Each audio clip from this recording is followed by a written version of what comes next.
How to find the MAC address of your PC. You need to become an administrator and access the command prompt. This Windows tool will provide you with all the information you need after entering a few lines of code. Let's start.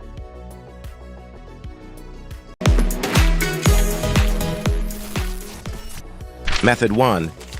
You also can find your PC's MAC address through the Windows control panel in both Windows 10 and Windows 11.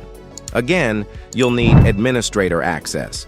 Open the Start menu on Windows. Search Control Panel and click the top result.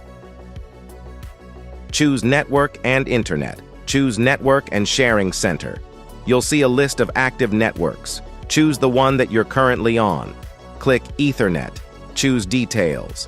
That's all there is to finding your MAC address in Windows 10 or 11. We hope you find this guide useful. Method 2. Click on the Windows search bar, type CMD, then click Enter in the command prompt. Type the following command: ipconfig/all. You'll see a readout of the Windows IP configuration. Look for the adapter you're currently using in the list. Look for the physical address. Note down the number. This is your MAC address. Subscribe to our channel and tap the bell icon to see more tips and technology videos like this.